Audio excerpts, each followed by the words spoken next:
Welcome back to Edison TV. We have with us today the UK's largest newspaper and magazine distributor, delivering to around 25,000 customers across England and Wales every day. I'm joined now by CEO Jonathan Bunting. Jonathan, can you tell me more about Smiths News and the advantages and the limitations you have from its strong market position regionally, please? Yeah, hi Louisa. Well, you've covered it nicely in terms of our scale. That's absolutely true. We are the market leader in every sense of the word.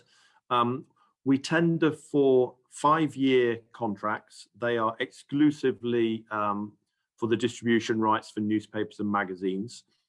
And what that means is that if we are awarded the business, then we are the only distributor that is able to distribute newspapers and magazines in the postcodes that we are awarded. And to put that into perspective, as you say, we've got 56% market share, and we've recently renegotiated our contracts. So 95% of our contracts are now secured until at least 2024 and 40% until 2025. So it gives us great visibility of our revenues and our cash flows. It enables us to plan our capital allocation strategy really clearly. And enables us to make sensible investment choices, both for the business or in terms of the profit streams we might want to invest in the future. The only downside to operating in a market like ours is that we cannot grow our market share for at least the next 4 years. But that is the only downside, really. Just diving in with a question there, then why can't you grow your market share then? Only because the contracts are for 5 years. And so for that 5-year period, our competitors are locked out from competing for our business, just as we are locked out for competing for their business. So yeah, the market shares are pretty much capped as they are until at least 2024 or 2025, depending on the publisher. I see. Now, the company has divested Tuffnells. What lessons has the management team learned from this then? Yeah, I mean, huge amounts. So, I mean, if you look at the Connect Group story over the last decade, it was one of buying and disposing of a number of businesses, some of which worked. And if you take the consortium, for example, we bought that business for £44 million and sold it 5 years later for £64 million. Having also enjoyed the profits and the cash during that period. Equally, if you take Tuffnells, as you've said, undoubtedly that didn't work, and we've therefore undertaken a really thorough review of all of the acquisitions we made in that period and some of the organic ventures that we tried in that period to understand what is it that we are particularly good at and what were the mistakes we made in some of those areas. So we've now got a really clear view of all of that. I think if you're looking at the 2 or 3 things we absolutely got wrong with Tuffnells and would want to learn the lesson of that going forward. Firstly, we tried to change the management team too quickly, and that removed a degree of expertise that undoubtedly was well positioned in that business. I think that's the first thing. I think the second thing is that we tried to apply best practice from other logistics sectors that wasn't actually well suited to that particular sector. And I think the third thing was that we have a particularly distinct culture in the Smiths News business.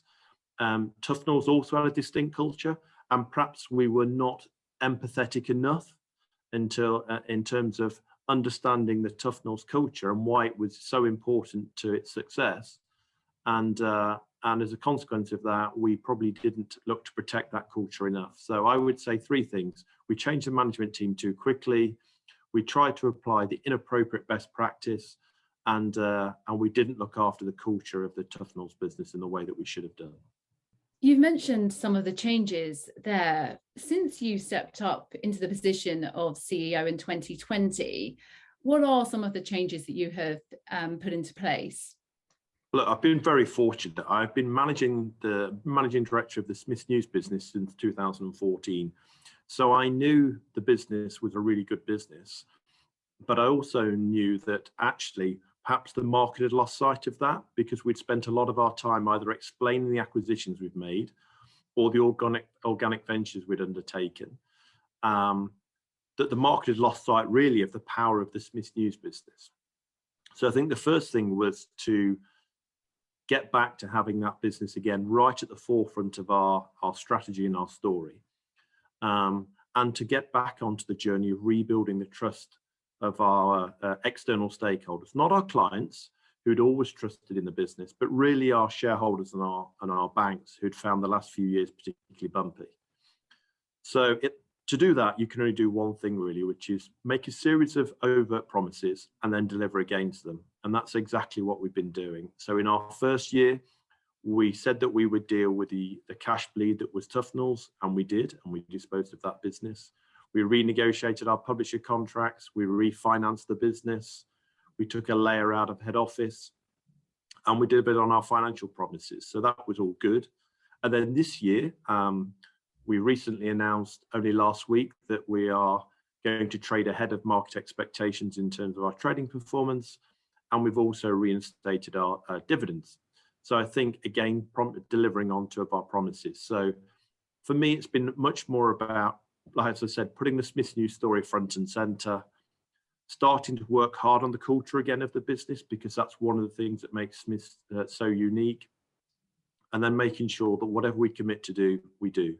So sounds simple, often harder in practice, but that's really what the refresh management team and I have been focusing on over the last couple of years. Yeah, it doesn't sound simple. It sounds like hard work to me.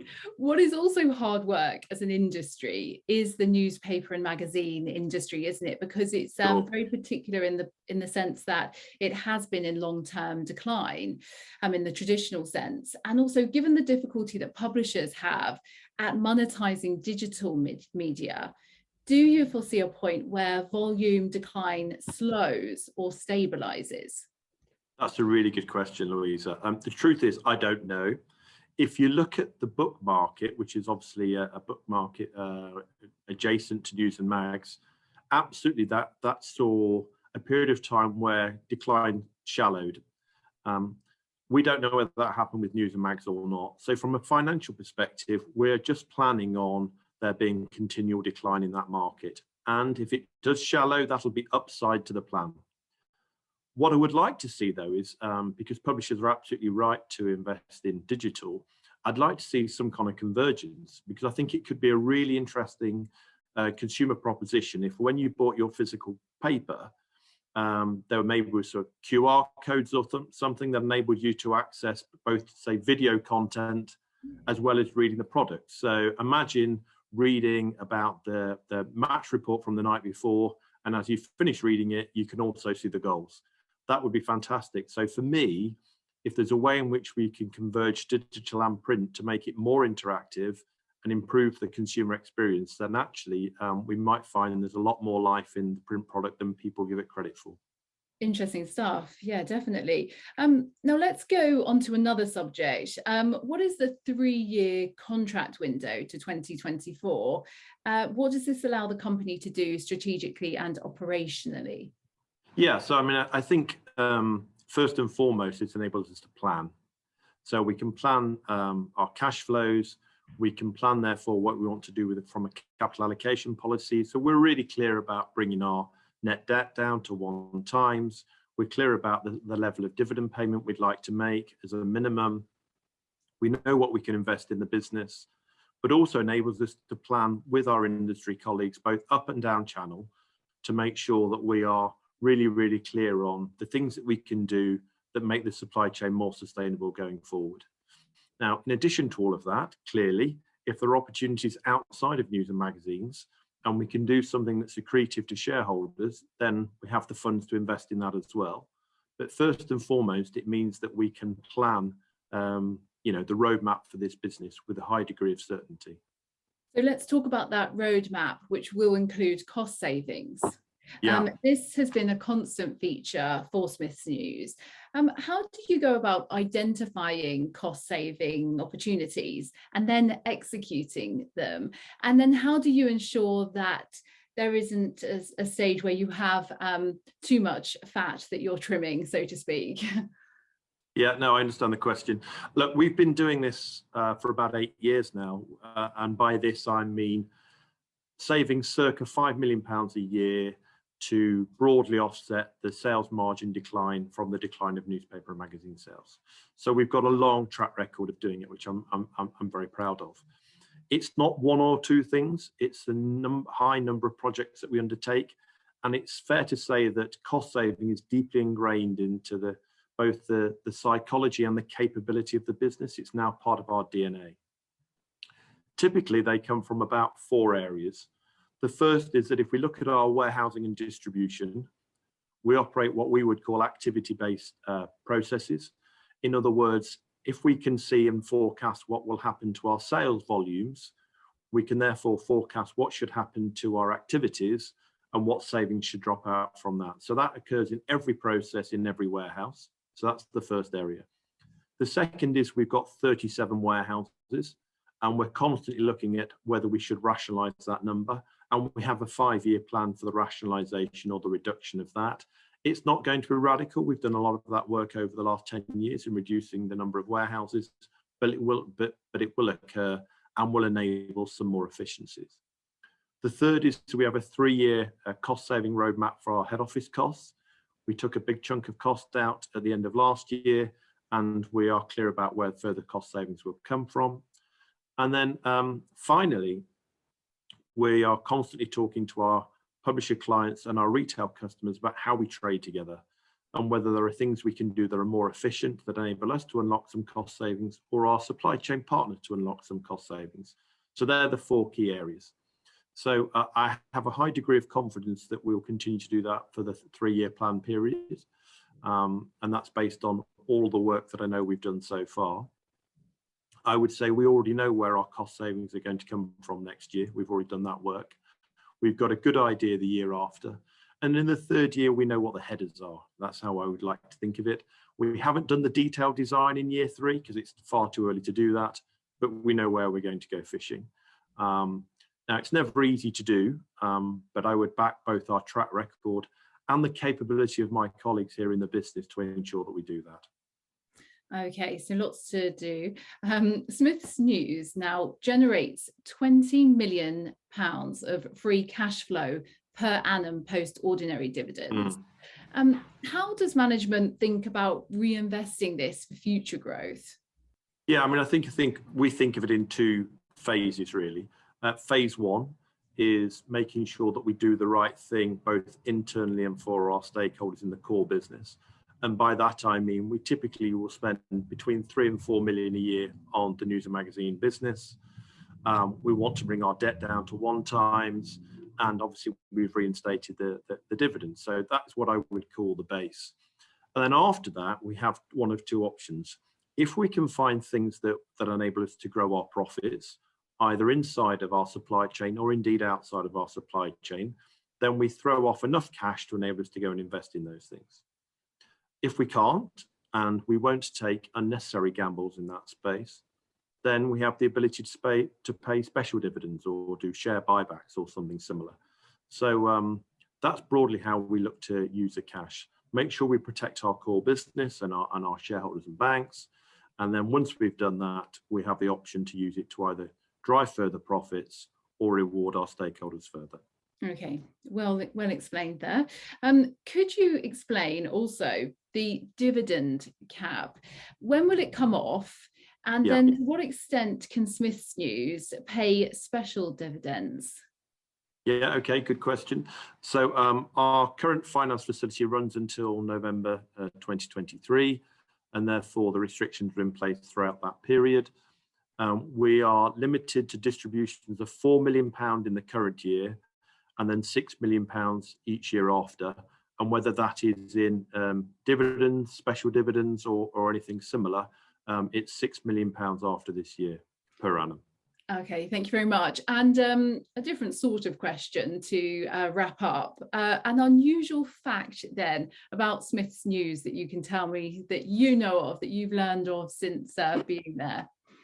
Okay, so I've got 2 I can think of. The first is that most people, when you explain that we used to be part of WH Smith, they say, I didn't know WH Smith owned a news and magazine wholesaler. But of course, the reverse was true.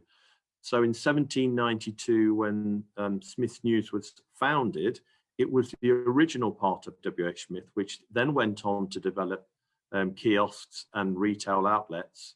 So actually, WH Smith, as we now know it, the high street retailer and travel retailer, started off life as a wholesaler. So that's, I guess, one fact that people didn't realize. Now, we demerged from WH Smith's in 2006, so they are now simply my largest retail customer, but we were at one point part of the same group. I think the other one, a more modern example, would be that Smith's News is the founding business partner of a homeless charity called Pass It On.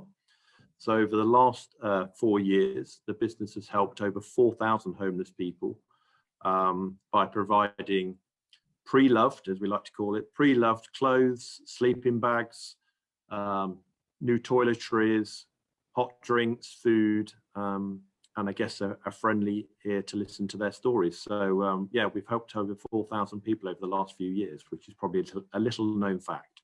Definitely very little known, but a very worthwhile fact as well. Thank you very much. Well, that is all that we have time for today. Jonathan Bunting, thank you very much for being with us from Smith's News, and I'm sure we'll speak to you again. Thank you for your time. No problem. Anytime, Louisa. Thank you.